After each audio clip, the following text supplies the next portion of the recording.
ഇന്നത്തെ വീഡിയോയിൽ ഒരുപാട് വിഷയങ്ങളുണ്ട്. അതിൽ പ്രത്യേകിച്ച് straight of Hormuz Iran close ചെയ്യുന്നു എന്ന് പറഞ്ഞിട്ട് പെട്ടെന്ന് വൈകുന്നേരമുണ്ടായ ഒരു അനൗൺസ്മെൻറ്റ്, അതുപോലെ തന്നെ Trump Georgia Meloni issue next ലെവലിലേക്ക് പോയിരിക്കുകയാണ്. അതുപോലെ ഉക്രൈൻ പോളണ്ടും തമ്മിലൊരു ചെറിയ ക്ലാഷ്, ഇസ്രായേൽ ലെബനാനുമായിട്ട് ബന്ധപ്പെട്ട വിഷയത്തിൽ ഫർദർ ഡെവലപ്മെൻറ്റ്സ്. അപ്പോൾ ഇങ്ങനെയുള്ള കുറേ വിഷയങ്ങളുണ്ട്. എന്നാലും നമുക്ക് വൺ ബൈ വൺ ആയിട്ട് നോക്കി പോവാം. അപ്പോൾ അതിൽ ആദ്യമേ തന്നെ നമ്മൾ തുൾസി ഗബ്ബാർഡ്, അമേരിക്കയുടെ നാഷണൽ ഇൻ്റലിജൻസിൻ്റെ ഹെഡായിട്ട് പ്രവർത്തിച്ച് ഇപ്പം വിരമിച്ചിരിക്കുന്ന ലേഡി, അവരുടെ അടുത്ത വെളിപ്പെടുത്തൽ. ഇതിനു മുമ്പ് അവർ ഉക്രൈനിലെ ബയോലാബുമായിട്ട് ബന്ധപ്പെട്ട് അമേരിക്കയുടെ ഇൻവോൾവ്മെൻറ്റിനെ ചൂണ്ടിക്കാണിക്കുന്ന രീതിയിൽ അമേരിക്കയുടെ ഫണ്ടിങ് അത്തരത്തിൽ പോയിരുന്നു എന്ന് അവർ ചൂണ്ടിക്കാണിക്കുന്നുണ്ട്. ഇതെല്ലാം തന്നെ അവർ വെളിപ്പെടുത്തുന്നത് ട്രംപിന് ഈ വരാനിരിക്കുന്ന മിഡ് ടേം ഇലക്ഷനിൽ റിപ്പബ്ലിക്കൻസിനെ ഗെയിൻ ചെയ്യുന്ന രീതിയിലാണ് അവരുടെ വെളിപ്പെടുത്തലുകൾ. അതാണ് അതിൻ്റെ പൊളിറ്റിക്കൽ പ്രാധാന്യം. പ്രത്യേകിച്ച് അമേരിക്കയ്ക്ക് മോശം പേരുണ്ടാക്കുന്ന തരത്തിൽ തന്നെയാണ് ഈ വെളിപ്പെടുത്തലുകൾ. ഇതിനകത്ത് നമ്മൾ ഇപ്പോൾ അമേരിക്കയോ അല്ലെങ്കിൽ ട്രംപിൻ്റെ ഇലക്ഷനോ ഇതൊന്നും ഫോക്കസ് ചെയ്യേണ്ടതില്ല. പക്ഷേ ആഗോളതലത്തിൽ അമേരിക്ക ചെയ്യുന്ന ഈ പ്രവൃത്തികൾ എങ്ങനെയാണ് മറ്റുള്ളവർക്ക് ഉപദ്രവകരമായി മാറുന്നത് എന്നുള്ളതാണ് നമ്മൾ ഇതിനകത്ത് പ്രത്യേകിച്ച് നോക്കേണ്ടത്. കാരണം ഇതിനകത്ത് ആൻ്റണി ഫൗച്ചി ഒരു ഡോക്ടറാണ്, മെഡിക്കൽ പ്രാക്ടീഷണറാണ്. അതുപോലെ തന്നെ അമേരിക്കയുടെ ഹെൽത്ത് ആൻഡ് മെഡിക്കൽ വിങ്ങിലെ ചീഫ് അഡ്വൈസറായിരുന്നു. പുള്ളിക്കാരന് ഈ മെഡിക്കൽ മേഖലയിൽ നല്ല ബന്ധമുണ്ട്. അപ്പോൾ ഇപ്പം തുൾസി ഗബ്ബാർഡ് നടത്തിയിരിക്കുന്ന വെളിപ്പെടുത്തൽ ആൻ്റണി ഫൗച്ചി ആൻഡ് ടീമിനെതിരെയാണ്. ശരിക്കും ഇവർ ജോ ബൈഡൻ ഭരിച്ചിരുന്ന സമയത്ത് ജോ ബൈഡൻ ഭരണകൂടത്തിനെ സ്വാധീനിച്ച് ഇവർ ഗവൺമെൻറ്റിൻ്റെ ഉള്ളിൽ നല്ല സ്വാധീനം ചെലുത്തുന്ന വ്യക്തികളാണ്. അപ്പോൾ അത്തരത്തിൽ വുഹാൻ ലബോറട്ടറിയിൽ അമേരിക്കയുടെ സൈഡിൽ നിന്നും ഫണ്ട് ഒഴുകിയിട്ടുണ്ട്. ശരിക്കും അവരാണ് ഈ കൊറോണ ഉണ്ടാകാൻ കാരണമായിട്ടുള്ള ഈ ഒരു ലബോറട്ടറി അനാലിസിസ് നടത്തിയത് ഇവരാണെന്നുള്ള വെളിപ്പെടുത്തലാണ് ഇപ്പോൾ പുറത്തു വന്നിരിക്കുന്നത്. അതായത് ഒരു തരത്തിലില്ലെങ്കിൽ മറ്റൊരു തരത്തിൽ കൊറോണയ്ക്ക് ഇവരൊരു കാരണമാണ് എന്നുള്ളതാണ് മനസ്സിലാക്കേണ്ടത്. ട്രംപ് ആണെങ്കിൽ ഒരു 10,000 വട്ടം പറഞ്ഞിട്ടുണ്ടാവും ചൈനീസ് വൈറസ് എന്ന് പറഞ്ഞിട്ട്. ട്രംപിൻ്റെ ആദ്യത്തെ പീരീഡിൽ ട്രംപ് തോൽക്കാൻ ഒരു കാരണം കൂടിയായിരുന്നു ഈ കൊറോണ. അപ്പോൾ ആ സാഹചര്യത്തിൽ അന്ന് ഈ വാക്സിൻ ആര് കണ്ടുപിടിക്കുമെന്നുള്ളതിനെ കുറിച്ചുള്ള ഭയങ്കരമായിട്ടുള്ള ഒരു വിഷയമായിരുന്നു. അപ്പോൾ ട്രംപ് അങ്ങനെ പരാജയപ്പെട്ടു. അത് കഴിഞ്ഞിട്ട് ബൈഡൻ അഡ്മിനിസ്ട്രേഷനാണ് ഭരണത്തിൽ വന്നത്. ആ സമയമാണ് വാക്സിൻ കൃത്യമായിട്ട് ഇൻട്രൊഡ്യൂസ് ചെയ്യുന്ന ഒരു സാഹചര്യം വന്നിരിക്കുന്നത് അവിടെ. അപ്പോൾ അതിന് മുമ്പ് തന്നെ ഇവർ അമേരിക്കയിൽ കൃത്യമായിട്ട് അറിയാമല്ലോ ഒരു ഭരണമാറ്റം ഉണ്ടാവും എന്നുള്ളത് അവിടെ ഓൾറെഡി അറിയാവുന്ന ഈ വ്യക്തികൾ, ഇവർ ഓൾറെഡി തന്നെ ഈ റിസർച്ചൊക്കെ നടത്തിക്കൊണ്ടിരുന്ന പശ്ചാത്തലത്തിലാണ് ഇവർക്കറിയാം കൊറോണ ഇങ്ങനെ സ്പ്രെഡ് ആവും എന്നുള്ളത്. ഇനി ഇവർ മനഃപൂർവ്വം സ്പ്രെഡ് ചെയ്യിപ്പിച്ചതാണോ നമുക്കറിയത്തില്ല. ഇപ്പം ശരിക്കും തുൾസി ഗബ്ബാർഡിൻ്റെ ഈ വെളിപ്പെടുത്തൽ ശരിക്കും കൊറോണ ഒരു മാൻ മെയ്ഡ് ഡിസാസ്റ്റർ എന്നാണ് അറിയപ്പെടുന്നത്. അങ്ങനെയാണ് അതിൻ്റെ ബേസിക് അണ്ടർസ്റ്റാൻഡിങ്. അപ്പോൾ അതായത് ഇവർ ഓൾറെഡി തന്നെ വാക്സിൻസ് ഒക്കെ പ്രിപ്പയർ ആക്കി വെച്ചിട്ടുണ്ടായിരുന്നു. അപ്പോൾ ഈ കൊറോണ പിടിപെട്ട് ആ കൊറോണയിൽ മരണപ്പെട്ട എത്രയോ ആൾക്കാരുണ്ട്. അപ്പോൾ ഇവർ വാക്സിനൊക്കെ കയ്യിൽ കരുതിക്കൊണ്ട് ഈ ഡിസാസ്റ്റർ മനഃപൂർവ്വം സംഭവിക്കട്ടെ എന്ന് വിചാരിച്ചുകൊണ്ടിരുന്ന വ്യക്തികളാണോ? ഇതൊക്കെ അന്വേഷിച്ച് കണ്ടെത്തേണ്ടതുണ്ട്. പക്ഷേ ഇൻ്റലിജൻസ് വിവരപ്രകാരമാണ്, ഇൻ്റലിജൻസിൻ്റെ ചീഫായിട്ടിരുന്ന വ്യക്തിയാണ് ഈ വിഷയങ്ങളൊക്കെ ഇപ്പോൾ വിളിച്ച് പറയുന്നത്. അപ്പോൾ ഈ ആൻ്റണി ഫൗച്ചി ഈ വാക്സിൻ പാറ്റേണിന് വേണ്ടിയിട്ട് ഇമ്മീഡിയറ്റ് ആയിട്ടുള്ള അപ്രൂവൽ, അതായത് 6 വാക്സിൻ ആദ്യം ഇറക്കും, ഇതുമായിട്ട് ബന്ധപ്പെട്ടൊരു കോമ്പറ്റീഷൻ തന്നെ ഉണ്ടായിരുന്നു. അപ്പോൾ അങ്ങനെ ഈ വാക്സിൻ പാറ്റേൺ പല രാജ്യങ്ങൾക്ക് ഇവർ വിറ്റിട്ടുണ്ട്. അതുപോലെ എമർജൻസി ആയിട്ട് ബൈഡൻ അഡ്മിനിസ്ട്രേഷനെ സ്വാധീനിച്ച് ഈ വാക്സിന് വേണ്ടിയിട്ടുള്ള അപ്രൂവൽ ഇവർ വാങ്ങിച്ചെടുത്തിട്ടുണ്ട്. അത് ബേസിക്കലി ഇതിൻ്റെ ഒരു ട്രയൽ പീരീഡ് ഫിനിഷ് ആകുന്നതിന് മുമ്പ് തന്നെ ഇവർ അപ്രൂവൽ വാങ്ങിച്ചു എന്നൊക്കെയാണ് അവർ പറയുന്നത്. ഇതിലൂടെ അവർ കോടിക്കണക്കിന് ലാഭമാണ് ഉണ്ടാക്കിയിരിക്കുന്നത്. അപ്പം നമ്മൾ എന്തെല്ലാം കാര്യങ്ങൾ ചിന്തിക്കേണ്ടിയിരിക്കുന്നുള്ളതാണ് മനസ്സിലാക്കേണ്ടത്. അതിലുപരിയായിട്ട് വാക്സിൻ സ്വീകരിച്ച ആൾക്കാരിൽ 10 crore 10 കോടി ആൾക്കാർക്ക് ബ്രെയിനിൽ നീർക്കെട്ടുണ്ടായതായിട്ടുള്ള റിസർച്ച് അനാലിസിസ് പേപ്പറുകൾ തെളിവ് സഹിതമുണ്ട് എന്നാണ് അവർ പറയുന്നത്. എൻ്റെ ഫയലൊക്കെ മേശപ്പുറത്ത് വെച്ചിട്ട് അതിൽ കൈ തട്ടിക്കൊണ്ടാണ് അവർ പറയുന്നത്. ഫയൽ ഡോക്യുമെന്റ്സ് എല്ലാം ഇവിടെ ഉണ്ട്, തെളിവ് സഹിതം സംഭവങ്ങൾ എൻ്റെ കയ്യിലുണ്ടെന്നാണ് അവർ പറയുന്നത്. Before the COVID pandemic, Dr. Fauci, as head of the National Institute of Allergy and Infectious Diseases, provided millions in U.S. taxpayer dollars to fund dangerous gain-of-function research on bat coronaviruses at the Wuhan Institute of Virology, work which is now widely viewed as the source of the unintentional lab leak that sparked the pandemic. തരത്തിലുള്ളൊരു മാരകമായിട്ടുള്ള വെളിപ്പെടുത്തലാണ് അമേരിക്കയിൽ നിന്ന് പുറത്തു വന്നിരിക്കുന്നത്. ഇനി ഇതിൻ്റെ further details എങ്ങനെ മുന്നോട്ട് പോകുന്നുള്ളത് എനിക്കറിയത്തില്ല. പക്ഷേ ഇത് ഒരു വെളിപ്പെടുത്തലാണ്, വളരെ ക്രൂഷ്യലായിട്ടൊരു വെളിപ്പെടുത്തലാണ്. അമേരിക്കയുടെ വികൃതമായിട്ടുള്ളൊരു മുഖം, അതിപ്പോൾ അമേരിക്ക എന്ന് പറയുന്നതിനേക്കാളും അമേരിക്കയിൽ ഇതേപോലെ ചില കീടങ്ങൾ കാണിക്കുന്ന പരിപാടി എന്ന് വേണമെങ്കിൽ പറയാം. ഇനിയിപ്പോൾ ഇതിനകത്ത് ആരൊക്കെ ബന്ധപ്പെട്ടിരിക്കുന്നു എന്നുള്ളതിനെ കുറിച്ചൊക്കെ അന്വേഷണം നടത്തുമോ, ഇത് അമേരിക്കയുടെ പേര് ടാർണിഷ് ചെയ്യുന്ന തരത്തിലുള്ളൊരു വിഷയമാണ് എന്ന് പറഞ്ഞിട്ട് ഇതിനെ കുഴിച്ച് മൂടുമോ എന്നുള്ളത് നമുക്കറിയില്ല. അമേരിക്കയിൽ പല വിഷയങ്ങളും ഇങ്ങനെ ഒഴിവാക്കാറുണ്ട്. അതിപ്പോൾ കൊറോണ വന്നു പോയി, ഇനിയിപ്പോൾ അതിൻ്റെ പേരിൽ അന്വേഷണം വേണ്ട എന്നുള്ള തരത്തിൽ ചിന്തിക്കുമോ എന്നറിയത്തില്ല. കാരണം ട്രംപ് ആണെന്നുണ്ടെങ്കിൽ ചൈനയെ ഇതിൻ്റെ പേരിൽ ഒരുപാട് തവണ ഉപദ്രവിച്ചിട്ടുണ്ട്, വാക്കുകളാൽ ഉപദ്രവിച്ചിട്ടുണ്ട്, പല രീതിയിലുള്ള സ്റ്റേറ്റ്മെൻറ്റുകൾ കൊണ്ട് ഉപദ്രവിച്ചിട്ടുണ്ട്. അത്തരത്തിൽ ചൈനയെ ഒരു പരിധിവരെ കോണറൈസ് ചെയ്യാൻ വരെ ഈ വിഷയം കാരണമായി തീർന്നുള്ളതാണ് മനസ്സിലാക്കേണ്ടത്. ഇനിയിപ്പോൾ ഈ വിഷയം ഡീറ്റെയിൽ ആയിട്ട് അന്വേഷിച്ച് കാര്യങ്ങളൊക്കെ പുറത്തു വരികയാണെന്നുണ്ടെങ്കിൽ ചൈന ഗെയിൻ ചെയ്യും. കാരണം ഒരു ഗ്ലോബൽ സപ്പോർട്ട്, ഒരു ഗ്ലോബൽ അനുകമ്പ അത് ചൈനയ്ക്ക് ലഭിക്കും. അമേരിക്കയുടെ ഒരു വീഴ്ചയ്ക്കും കൂടി ഇതൊരു കാരണമായേക്കാം. അത്തരത്തിലുള്ള വിഷയമാണിത്. പക്ഷേ അമേരിക്ക ഇതിൽ ബുദ്ധിപൂർവ്വമായിരിക്കും തീരുമാനിക്കുന്നത്. അമേരിക്കയിൽ ഇത്തരത്തിലുള്ള വിഷയങ്ങളൊക്കെ അത്ര എളുപ്പത്തിലൊന്നും അന്വേഷിക്കില്ല. അതാണ് മനസ്സിലാക്കേണ്ടത്. എപ്സ്റ്റീൻ കേസൊക്കെ എവിടെ കിടക്കുന്നു? എപ്സ്റ്റീൻ കേസിൻ്റെ പ്രധാന പ്രതിയാണ് ഇന്ന് അമേരിക്കയുടെ പ്രസിഡന്റ്. പിന്നല്ലേ ഈ കോവിഡ് കേസ്. ഇനി മറ്റൊരു വിഷയത്തിലേക്ക് വന്നു കഴിഞ്ഞാൽ ജോർജിയ മെലോണിയും ട്രംപും തമ്മിലുള്ള വിഷയം. ഇപ്പോൾ ട്രംപ് മനഃപൂർവ്വമാണ് ജോർജിയ മെലോണിയെ അപമാനിച്ചത് എന്നാണ് മനസ്സിലാക്കാൻ പറ്റുന്നത്. കാരണം ജോർജിയ മെലോണി എൻ്റെ അടുത്തൊരു ഫോട്ടോ എടുക്കാൻ വേണ്ടിയിട്ട് കാല് പിടിച്ചു എന്ന് ട്രംപ് ഒരു ക്ലെയിം പറഞ്ഞു. അതിനെ തുടർന്ന് ജോർജിയ മെലോണി ഒരു വീഡിയോ റെക്കോർഡ് ചെയ്ത് അവർ പബ്ലിഷ് ചെയ്തു അതിനെതിരെ. അത് കഴിഞ്ഞിട്ട് ട്രംപ് ട്രൂത്ത് സോഷ്യൽ മീഡിയയിൽ അവർക്ക് അതിന് മറുപടി കൊടുത്തിട്ടുണ്ട്. ജോർജിയ മെലോണി എന്നോടൊപ്പം ഫോട്ടോ എടുക്കാൻ അവസരം ചോദിച്ചത് അവരുടെ പോപ്പുലാരിറ്റി വീണ്ടെടുക്കാനാണ്. ഇറ്റലിയിൽ അവർ നല്ല രീതിയിലല്ല പ്രവർത്തിക്കുന്നത്. ഇറ്റലിയിൽ അവരുടെ പോപ്പുലാരിറ്റി വളരെ കുറഞ്ഞിട്ടുണ്ട്. അതിനെ ഉയർത്തി കൊണ്ടുവരാനാണ് അവർ എന്നോടൊപ്പം ഒരു ഫോട്ടോഗ്രാഫ് ചോദിച്ചത് എന്നുള്ള തരത്തിൽ അതിനുള്ള എക്സ്പ്ലനേഷൻ ട്രംപ് കൊടുത്തിട്ടുണ്ട്. അതുമാത്രമല്ല, നാറ്റോ അലൈ ആയിട്ടുള്ള നിങ്ങൾ അമേരിക്കയിൽ നിന്നും ഒരുപാട് സഹായങ്ങൾ പറ്റിയിട്ടുണ്ട്. അത് ത്രൂ നാറ്റോ ആയിക്കോട്ടെ, എങ്ങനെയും ആയിക്കോട്ടെ. ഇറ്റലിയുടെ നിലനിൽപ്പ് തന്നെ അമേരിക്കയുടെ സഹായം കൊണ്ടായിരുന്നു. അപ്പോൾ അത്തരത്തിലുള്ള കാര്യങ്ങളൊക്കെ ചിന്തിച്ച് നോക്കാതെ ഞങ്ങൾ ഇറാന് മേൽ ആക്രമണം നടത്താൻ വേണ്ടിയിട്ട് ഇറ്റലിയുടെ ബേസ് ചോദിച്ചപ്പോൾ നിങ്ങൾ നിരസിച്ചു. ഇറ്റലിയുടെ ബേസ് തന്നിരുന്നെങ്കിൽ ഞങ്ങൾക്ക് യു കെയിൽ നിന്ന് വരേണ്ട അത്രയും ഡിസ്റ്റൻസ് ഇല്ല. ഇറ്റലി ആണെങ്കിൽ വളരെ എളുപ്പത്തിൽ ഞങ്ങൾക്ക് കുറച്ചുകൂടി എഫക്റ്റീവായിട്ട് കാര്യങ്ങൾ ചെയ്യാൻ പറ്റുമായിരുന്നു. പക്ഷേ യു കെ തന്ന ബേസ് നിങ്ങൾ തന്നില്ല എന്നുള്ള തരത്തിൽ ഇറ്റലി അമേരിക്കയ്ക്കെതിരെ ചെയ്ത ആ ഒരു കാര്യത്തിന് കൃത്യമായിട്ട് ട്രംപ് ചൂണ്ടിക്കാണിക്കുന്നുണ്ട് ഇവിടെ. ഇത്തരം എന്നുള്ള അതിനൊരു മറുപടി എന്നുള്ള നിലയിൽ ജോർജിയ മെലോണി വീണ്ടും ഒരു പോസ്റ്റ്, അതായത് ഇത് എൻ്റെ പോപ്പുലാരിറ്റി നിങ്ങളല്ല തീരുമാനിക്കുന്നത്, എൻ്റെ പോപ്പുലാരിറ്റി എൻ്റെ കഴിവ് കൊണ്ട് ഉണ്ടാക്കിയെടുക്കുന്ന പോപ്പുലാരിറ്റിയാണ്. പിന്നെ ഇറ്റലിക്ക് എന്ത് വേണം എന്നുള്ളത് ഇറ്റലിയുടെ ജനങ്ങളാണ് തീരുമാനിക്കുന്നത്. അത് പ്രൈം മിനിസ്റ്റർ ആയാലും ആരായാലും ശരി തന്നെ. അതുപോലെ തന്നെ ഇറ്റലിയുടെ നാഷണൽ ഇൻട്രസ്റ്റ് എന്താണോ അതിനനുസരിച്ച് എനിക്ക് പെരുമാറാൻ പറ്റുള്ളൂ. അല്ലാതെ നിങ്ങൾക്ക് ബേസ് ഇവിടെ തരാൻ പറ്റില്ല. I mean to say American base. അത് ഞങ്ങളുടെ ജനങ്ങളുടെ താല്പര്യമാണ് ഞാൻ പറഞ്ഞിരിക്കുന്നത് എന്നാണ് അവർ പറഞ്ഞു വെച്ചത്. എനിവേ ട്രംപിന് പറയാനുള്ളത് ട്രംപ് പറഞ്ഞു, അത്രയേ ഉള്ളൂ. അപ്പോൾ ഈ വിഷയം അങ്ങനെ മുന്നോട്ട് പോവാണ്. ഇനിയിപ്പോൾ നമ്മൾ സ്ട്രൈറ്റ് ഓഫ് ഹോർമൂസിൻ്റെ വിഷയത്തിലേക്ക് വന്നു കഴിഞ്ഞാൽ ഇറാനാണെന്നുണ്ടെങ്കിൽ ശനിയാഴ്ച ഈവനിങ് സ്ട്രൈറ്റ് ഓഫ് ഹോർമൂസ് ഞങ്ങൾ അടയ്ക്കുകയാണെന്ന് പറഞ്ഞിട്ട് അവർ അനൗൺസ് ചെയ്യുന്നുണ്ട്. അതിനെ തുടർന്ന് അവർ കപ്പലുകൾക്ക്, ഓൾറെഡി റണ്ണിങ്ങിലുള്ള കപ്പലുകൾക്ക് ചില നിർദ്ദേശങ്ങൾ അവർ കൊടുക്കുന്നുണ്ട്. അതായത് 48 ഹവേഴ്സിന് മുമ്പ് തന്നെ ഈ ഷിപ്പിംഗ് റൂട്ടുമായിട്ട് ബന്ധപ്പെട്ട വിഷയം ഇറാനെ ഇൻഫോം ചെയ്യണം, ഇറാൻ്റെ ഇൻഷുറൻസ് വാങ്ങിച്ചിരിക്കണം. അതുപോലെ തന്നെ 60 ദിവസത്തേക്ക് ഫീ ഒന്നും ഒരു ചാർജസും പേ ചെയ്യാതെ സ്ട്രൈറ്റ് ഓഫ് ഹോർമൂസ് കടന്നു പോകാം. ഇതാണ് 3 പോയിന്റ്. ഈ പോയിന്റുകൾ ഉൾപ്പെടുത്തിക്കൊണ്ടാണ് അവിടെ ട്രാൻസ്പോർട്ടേഷൻ നടന്നുകൊണ്ടിരുന്നത്. അപ്പോൾ വൈകുന്നേരം ഇങ്ങനെ ഒരു അറിയിപ്പ് വന്ന ഉടനെ തന്നെ അമേരിക്ക ഉടനെ ഇടപെടുകയാണ്. അമേരിക്ക ഉടനെ പാകിസ്ഥാനെ വിളിച്ചിട്ട് നേരെ മൊഹ്സിൻ നഖ്വി, പാകിസ്ഥാൻ്റെ ഇന്റീരിയർ മിനിസ്റ്ററെ ഇറാനിലേക്ക് വിടുകയാണ്. ഇറാനിൽ പോയിട്ട് അബ്ബാസ് അറക്ചിയെ കണ്ട് സംസാരിക്കുന്നുണ്ട്. അപ്പോൾ അങ്ങനെ മൊഹ്സിൻ നഖ്വി ഉടനെ തന്നെ അമേരിക്കയെ വിളിച്ച് അറിയിക്കുന്നുണ്ട്. അതായത് അങ്ങനെയൊന്നുമില്ല, സ്ട്രൈറ്റ് ഓഫ് ഹോർമൂസ് ഒക്കെ ഓപ്പൺ ആണ്, പ്രശ്നമൊന്നുമില്ല. പക്ഷേ ഇറാൻ അഭിപ്രായ വ്യത്യാസമുണ്ട്. ലെബനൻ്റെ ഉള്ളിൽ ഇസ്രായേൽ നടത്തുന്ന ആക്രമണം കാരണം എന്താണ്? കഴിഞ്ഞ 24 മണിക്കൂർ കൊണ്ട് ഇസ്രായേൽ ലെബനൻ്റെ ഉള്ളിൽ 240 സ്പോട്ടുകളാണ് അറ്റാക്ക് നടത്തിയത്.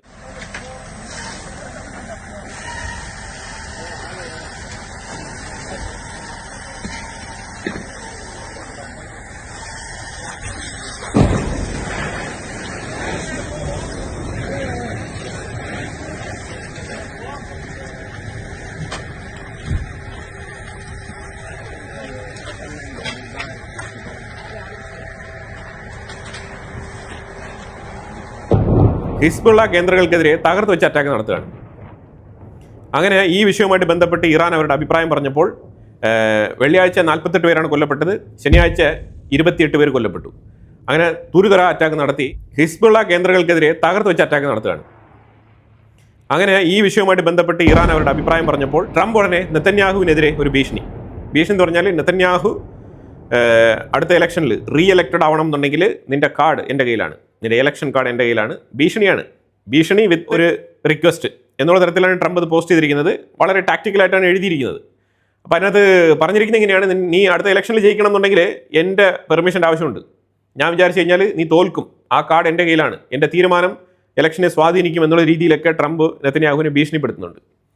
അപ്പോൾ അത് കഴിഞ്ഞിട്ട് ഇസ്രായേൽ പറഞ്ഞിരിക്കുന്നത് ഞങ്ങൾ ശരിക്കും അറ്റാക്ക് ചെയ്യുന്നത് നിർത്താം, പക്ഷേ ഹെസ്ബുള്ള അറ്റാക്ക് ചെയ്യുന്നത് നിർത്തണം. അവർ താൽക്കാലികമായിട്ട് നിർത്തിവെക്കാം, പക്ഷേ ഞങ്ങളിപ്പോൾ ഇതുവരെ ഞങ്ങൾ കയറി പിടിച്ചിരിക്കുന്ന സ്ഥലമുണ്ടല്ലോ അവിടെ നിന്ന് ഞങ്ങൾ പിന്മാറില്ല, അത് പറഞ്ഞിട്ടുണ്ട്.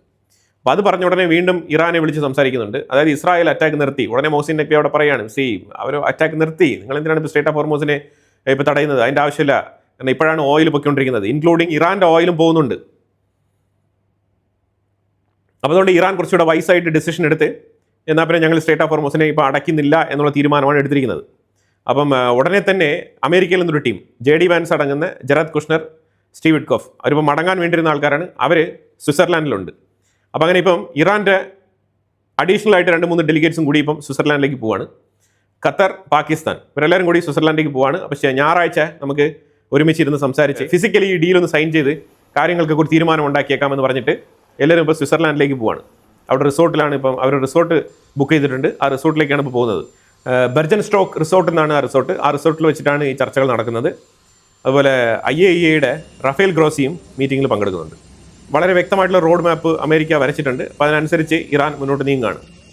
അപ്പോൾ ഇതിൻ്റെ ഇടയ്ക്ക് ഇറാൻ്റെ ഉള്ളിൽ ഒരു 3 വിഷയങ്ങൾ. ഇറാൻ്റെ ഉള്ളിൽ ഒരു പാട്ടുകാരി ഇറാനെ പുകഴ്ത്തിക്കൊണ്ട് ഇസ്രായേലിനെതിരെ IRGC അനുകൂലിച്ചുകൊണ്ട് ഒരു പാട്ട് പാടുന്നുണ്ട്. ഒരു പാട്ടുകാരിയാണ്. ശരിക്കും അവരൊരു വസ്ത്രം ധരിച്ചിട്ടുണ്ട്, പക്ഷേ ഇസ്ലാമിക ആചാരപ്രകാരമുള്ള ആ വസ്ത്രമല്ല അവർ ധരിച്ചിരിക്കുന്നത്. അപ്പോൾ അങ്ങനെ അതിൻ്റെ പേരിൽ അത് ഒഫൻസീവായിട്ട് കൺസിഡർ ചെയ്ത് അവരുടെ പേരിൽ കേസെടുത്തു. അങ്ങനെ അവർക്ക് ഇമീഡിയറ്റ് ആയിട്ട് അവരെ പ്രോസിക്യൂട്ട് ചെയ്യാൻ വേണ്ടിയിട്ട് കൊണ്ടുപോയി. അങ്ങനെ പ്രോസിക്യൂട്ടർ അവർക്ക് വിധിച്ചത് 2 വർഷത്തെ കഠിന തടവും 74 ചാട്ടവാർ അടി ഇതാണ് വിധിച്ചിരിക്കുന്നത്. ഈ 74 ചാട്ടവാർ അടിയിൽ തന്നെ ഈ പാട്ടുകാരി കൊല്ലപ്പെടാനുള്ള സാധ്യതയുണ്ടെന്നാണ് വിലയിരുത്തൽ. 74 ചാട്ടവാർ അടി വാങ്ങിക്കാനുള്ള കപ്പാസിറ്റി ലേഡിക്കുണ്ടോ എന്ന് നമുക്കറിയില്ല. പക്ഷേ ഇറാൻ്റെ ഉള്ളിൽ ഇത്തരത്തിലുള്ള കാട നിയമങ്ങളുണ്ട്. ഇവന്മാരാണ് ഈ നെഗോസിയേഷനൊക്കെ പോകുന്നത്. പിന്നെ എന്ത് പറഞ്ഞിട്ട് എന്ത് കാര്യം? ഇങ്ങനൊരു സംഭവം. അടുത്തത്, ഇറാൻ്റെ ഉള്ളിൽ പോസ്റ്ററുകൾ പ്രത്യക്ഷപ്പെട്ടിട്ടുണ്ട്. പോസ്റ്ററുകൾ എന്ന് പറഞ്ഞാൽ $1000 സാലറി. ജോലി എന്താണ്? ഹെസ്ബുള്ളയ്ക്ക് വേണ്ടിയിട്ട് ലെബനാനിൽ ഫൈറ്റ് ചെയ്യാൻ വേണ്ടിയിട്ട് പോകണം.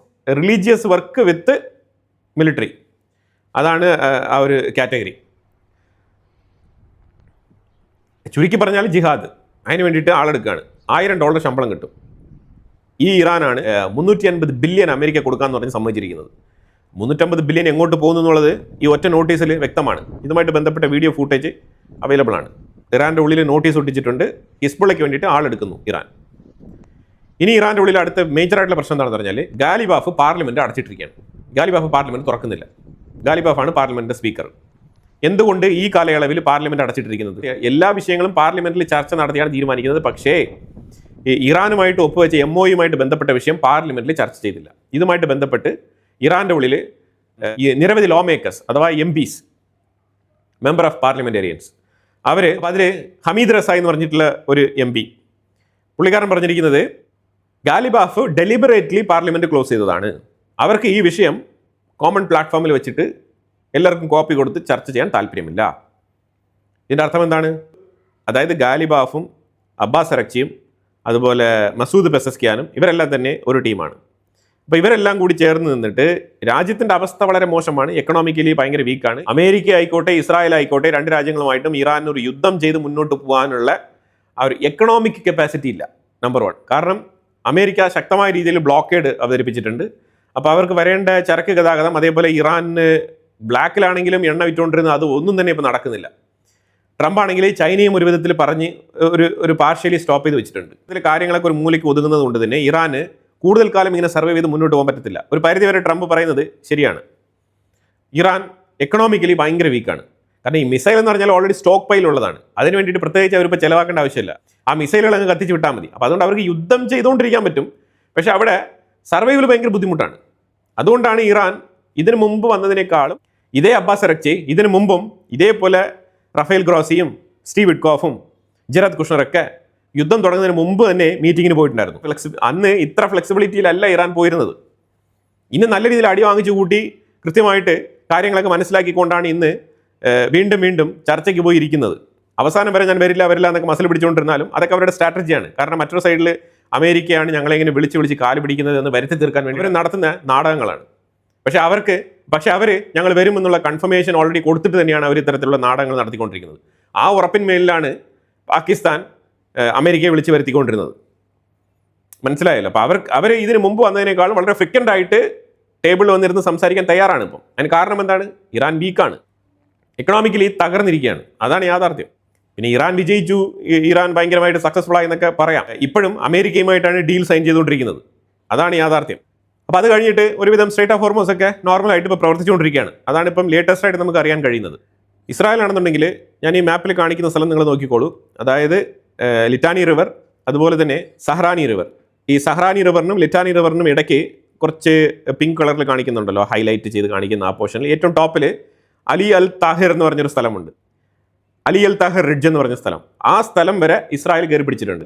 ആ പിടിച്ചിരിക്കുന്ന സ്ഥലങ്ങളിൽ നിന്ന് ഞങ്ങൾ പിന്മാറില്ല എന്നാണ് ഇസ്രായേലിന്റെ നിലപാട്. അപ്പോൾ തൽക്കാലം ഈ അറ്റാക്കിംഗ് നിർത്തി വെച്ചിരിക്കുകയാണ്. അപ്പോൾ അത് ഇസ്രായേൽ പറഞ്ഞിരിക്കുന്നത്, ഇനി ഹിസ്ബുള്ള ഇങ്ങോട്ട് അറ്റാക്ക് ചെയ്യുകയാണെന്നുണ്ടെങ്കിൽ ഞങ്ങൾ തീർച്ചയായിട്ടും തിരിച്ചടിക്കും എന്നാണ് പറഞ്ഞിരിക്കുന്നത്. ഇത് ട്രംപിന് കൊടുക്കുന്ന ഒരു ഓപ്പർച്യൂണിറ്റി ആണെന്നാണ് ഇസ്രായേൽ പറഞ്ഞിരിക്കുന്നത്. ഈ തീരുമാനം നെതന്യാഹു പുറത്ത് പറഞ്ഞ ഉടനെ തന്നെ യായിർ ലാപ്പിഡ്, ഓപ്പോസിഷൻ ലീഡർ യായിർ ലാപ്പിഡ് വന്നിട്ട് പറയുകയാണ്, നെതന്യാഹു കാണിച്ചത് ശരിയല്ല, എന്ത് യുദ്ധമാണ് നെതന്യാഹു നടത്തിക്കൊണ്ടിരിക്കുന്നത്.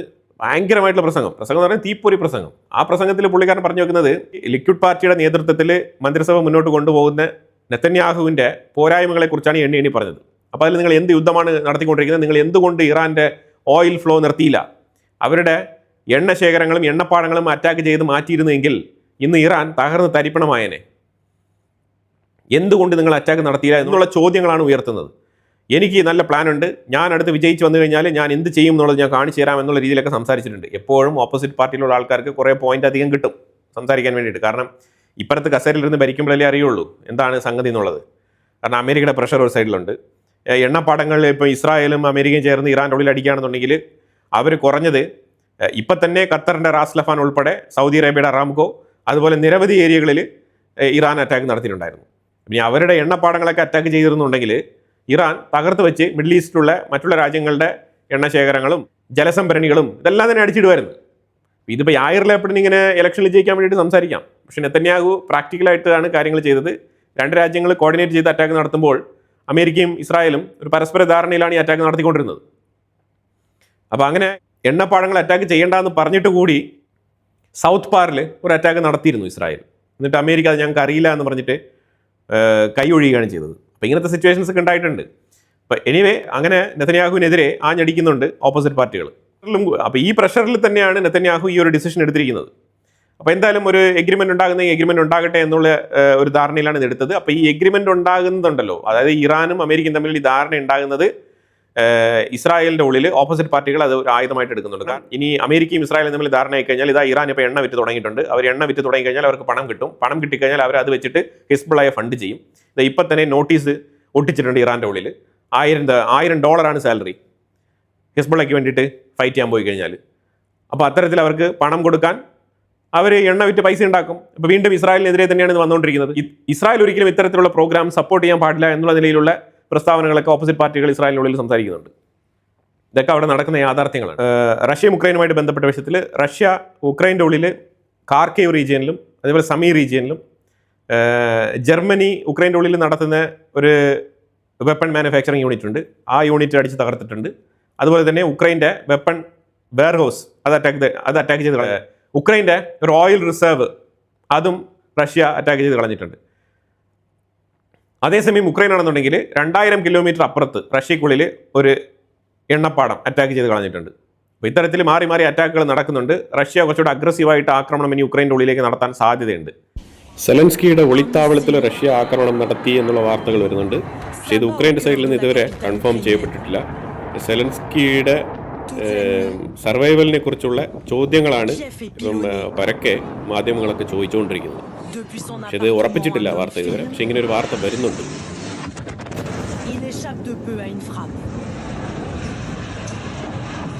Les habitants se réfugient dans les sous-sols, parking, métro, mais même ici, la sécurité n'est pas garantie. പോളണ്ടും ഉക്രൈനും തമ്മിലൊരു പ്രശ്നം. പോളണ്ടും ഉക്രൈനും തമ്മിൽ എന്താണ് പ്രശ്നം എന്ന് പറഞ്ഞാൽ അവർ തമ്മിൽ ഭയങ്കരമായിട്ട് അങ്ങോട്ടും ഇങ്ങോട്ടും സഹകരിച്ച് പ്രവർത്തിക്കുന്ന ആൾക്കാരല്ലേ. ഇപ്പോൾ ഇതെന്താണ് പ്രശ്നം എന്ന് ചോദിച്ചു കഴിഞ്ഞാൽ സെലൻസ്കിക്ക് പോളണ്ട് അവരുടെ ഒരു പ്രിസൈസ് വൈറ്റ് ഈഗിൾ എന്ന് പറയുന്ന ഒരു അവാർഡ്, അവരുടെ രാജ്യത്തിൻ്റെ ഏറ്റവും ഉന്നത നിലയിലുള്ള ഒരു ബഹുമതിയാണ്. അത് സെലൻസ്കിക്ക് നൽകിയിട്ടുണ്ടായിരുന്നു. സെലൻസ്കി അവാർഡൊക്കെ വാങ്ങിച്ച്, പക്ഷേ സെലൻസ്കി ഒരു പരിപാടി കാണിച്ചു. സെലൻസ്കി ഇപ്പോൾ ഈ ഇടയ്ക്ക് ഫ്രണ്ട് ലൈനിലേക്ക് അയക്കുന്ന സോൾജേഴ്സിന് ഒരു പേര് കൊടുത്തു.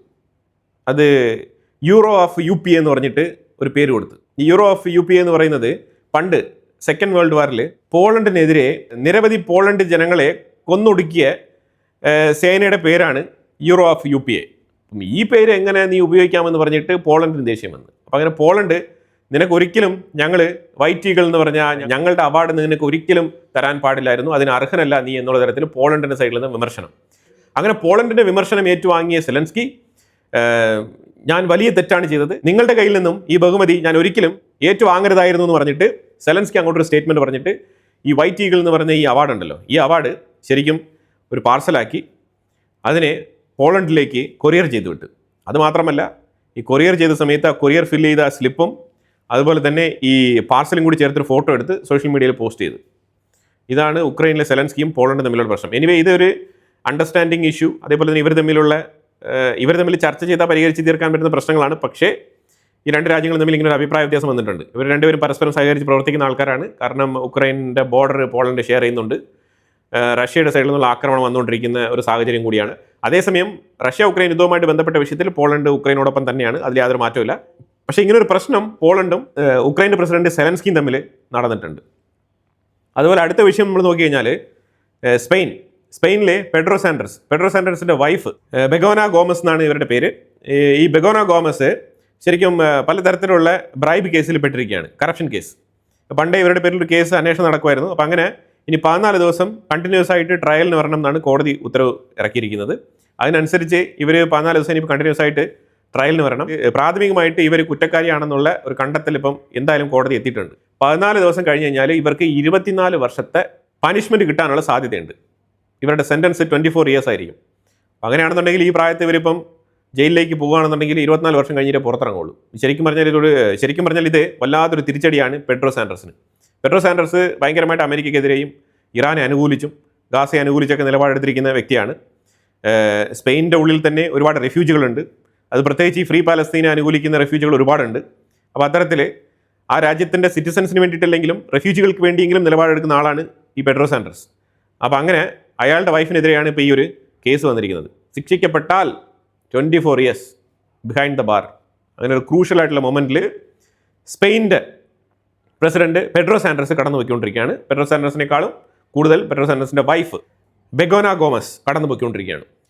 അതുപോലെ ഇസ്രായേൽ ഗാസയ്ക്കുള്ളിൽ താറുമാറായിട്ടുള്ള ആക്രമണങ്ങൾ, കംപ്ലീറ്റ് കലിപ്പും ഇപ്പോൾ ഗാസയ്ക്കുള്ളിൽ തീർത്തുകൊണ്ടിരിക്കുകയാണ്. കാരണം എന്താ വെച്ചാൽ ഇസ്രായേലിൻ്റെ സ്ട്രാറ്റജിയാണ്. ഇസ്രായേൽ ലെബനൻ്റെ ഉള്ളിൽ ശക്തമായി അറ്റാക്ക് നടത്തിയപ്പോൾ ഇറാൻ ലെബനാനെ പ്രൊട്ടക്ട് ചെയ്യാൻ വേണ്ടിയിട്ട് വന്നു. Proxy protect number 1. അത് കഴിഞ്ഞിട്ട് ഇപ്പം ഹമാസും ഇവരുടെ പ്രോക്സി ആണല്ലോ, ഹമാസിനെതിരെ ഇപ്പം ആക്രമണം ശക്തിപ്പെടുത്തിയിരിക്കുകയാണ്. ഖാൻ യൂനിസ് ഉൾപ്പെടെയുള്ള പല മേഖലകൾ കേന്ദ്രീകരിച്ച് അറ്റാക്ക് നടത്തിക്കൊണ്ടിരിക്കുകയാണ്. ഒരു എയർ സ്ട്രൈക്ക് സെൻട്രൽ ഗാസയിലുള്ള ഒരു ബിൽഡിങ്ങിൽ, അതേപോലെ അൽഥാനി എന്ന് പറഞ്ഞ നോർത്തേൺ ഗാസ സൈഡിൽ അറ്റാക്ക്, അതുപോലെ multiple air strike in Khan Younis, central Gaza, southern Gaza, Al Safadi building എന്ന് പറഞ്ഞിട്ട് സൗത്ത് ഈസ്റ്റ് ഗാസ സൈഡിൽ ഒരു ബിൽഡിംഗ് എയർ സ്ട്രൈക്ക് നടത്തിയിട്ടുണ്ട്. അൽ സഫാത്വ റൗണ്ട് അബൌട്ട് എന്ന് പറഞ്ഞിട്ടുള്ള ഒരു സിറ്റി ഏരിയ ആണ്. അതിനകത്ത് ഒരു റൗണ്ട് അബൌട്ട് ഉണ്ട്. ആ ജംഗ്ഷനിൽ ഒരു അറ്റാക്ക്. അങ്ങനെ ഗാസയെ ചുറ്റി അറ്റാക്ക്, താറുമാറായിട്ടുള്ള അറ്റാക്ക്. ഇനി ഗാസയിലും കൂടി യുദ്ധം അവസാനിപ്പിക്കണമെന്നുള്ള ഡിമാൻഡ് ഇറാൻ മുന്നോട്ട് വെക്കുമോ എന്നുള്ളതാണ് ഇസ്രായേൽ നോക്കുന്നത്. അപ്പോഴായിരിക്കും ട്രംപിനെതിരെ ഇസ്രായേൽ നിലപാടെടുത്തിട്ട് ഹമാസിനെ മാത്രമല്ല ഹെസ്ബുള്ളക്കെതിരെയും അറ്റാക്ക് നടത്താൻ പോകുന്നത്. ഇത് ശരിക്കും പറഞ്ഞാൽ ഇസ്രായേലിൻ്റെ ഉള്ളിൽ ഒരു പൊളിറ്റിക്കൽ സെനാറിയോയിൽ ഒരു ചേഞ്ച് വരുത്താൻ സാധ്യതയുള്ള ഒരു വെടിനിർത്തൽ കരാറാണ് ഇപ്പോൾ നടത്തിയിരിക്കുന്നത്. പ്രത്യേകിച്ച് ലെബനൻ്റെ ഉള്ളിൽ കരാറൊന്നുമില്ല. കഴിഞ്ഞ മാർച്ച് മുതൽ ഇങ്ങോട്ട് 6 പ്രാവശ്യമാണ് ലെബനനുമായിട്ട് ഈ വെടിനിർത്തലുമായിട്ട് ബന്ധപ്പെട്ട വിഷയത്തിൽ ചർച്ചകൾ നടത്തിക്കൊണ്ടിരിക്കുന്നത്. പക്ഷേ ഇതുവരെ അത് സംഭവിച്ചിട്ടില്ല. ഇപ്പം തന്നെ മനസ്സിലാക്കാൻ പറ്റുന്നത്, ഇസ്രായേലിൻ്റെ ഉള്ളിൽ നിന്നും നമുക്ക് വായിച്ചെടുക്കാൻ പറ്റുന്നത് 2 ദിവസത്തേക്കാണ് നെതന്യാഹു ഇപ്പോൾ ഇത് പൗസ് ചെയ്ത് വെച്ചിരിക്കുന്നതാണ് മനസ്സിലാക്കാൻ പറ്റുന്നത്. Maximum 48 hours. ഈ 48 ഹവേഴ്സിനുള്ളിൽ ഹെസ്ബുള്ള തീർച്ചയായിട്ടും ഇസ്രായേലിനെതിരെ അറ്റാക്ക് നടത്തും. ഇപ്പം ഹെസ്ബുള്ള ഉപയോഗിക്കുന്ന അടുത്ത ടെക്നിക്ക് എന്താണെന്ന് പറഞ്ഞാൽ ഈ FPV ഡ്രോണുകളാണ് അവർ ഉപയോഗിച്ചുകൊണ്ടിരുന്നത്. അതിൽ ചെറിയ രീതിയിലുള്ള ഇമ്മ്യൂണിഷൻസ് ആണ് അവർ ഉപയോഗിച്ചുകൊണ്ടിരുന്നത്. ഇപ്പോൾ അവർ കുറച്ചുകൂടെ അതിൻ്റെ വെയിറ്റേജ് കൂട്ടിയിട്ടുണ്ട്. കുറച്ചുകൂടെ ഹീറ്റും അതേപോലെ എക്സ്പ്ലോഷനും പ്രൊഡ്യൂസ് ചെയ്യുന്ന രീതിയിലുള്ള കുറച്ച് ഹെവി ബോംബിംഗ് ആണ് ഇപ്പോൾ അവർ അതിനകത്ത് ഉപയോഗിക്കുന്നത്. അപ്പോൾ അതുകൊണ്ട് ടാങ്കിലൊക്കെ വന്ന് വീണ് കഴിഞ്ഞാൽ ടാങ്ക് മൊത്തത്തിൽ പൊട്ടിത്തെറിച്ചങ്ങ് പോകും. അത്തരത്തിലുള്ള ഹെവി ആയിട്ടുള്ള ബോംബിംഗ് ആണ് അവർ നടത്തുന്നത്. അപ്പോൾ തീർച്ചയായിട്ടും ഇസ്രായേലിൻ്റെ ഉള്ളിൽ ഒരു 6 IDF സോൾജേഴ്സ് കൊല്ലപ്പെട്ടിട്ടുണ്ട്. അതേസമയം ലെബനൻ്റെ ഉള്ളിൽ ഹെസ്ബുള്ളകൾ ഇന്നലെ ഒരു 48, ഇന്നൊരു 28, ഓൾമോസ്റ്റ് ഒരു 70 പേര് ഹിസ്ബുള്ള ഭീകരർ കൊല്ലപ്പെട്ടിട്ടുണ്ട്. അപ്പോൾ ഇതാണ് നിലവിലെ ഇതുവരെയുള്ള അപ്ഡേറ്റ്സ്. അപ്പോൾ അതിലും വളരെ ഇമ്പോർട്ടൻ്റ് ആയിട്ടുള്ള വിഷയങ്ങളാണ് നമ്മൾ വീഡിയോയിൽ പങ്കുവച്ചത്. ഇതിനെക്കുറിച്ചുള്ള അഭിപ്രായങ്ങൾ കമന്റ് ബോക്സിൽ രേഖപ്പെടുത്തുക. കൂടുതൽ വാർത്തകളുമായിട്ട് അടുത്ത വീഡിയോയിൽ വരാം. Thank you so much.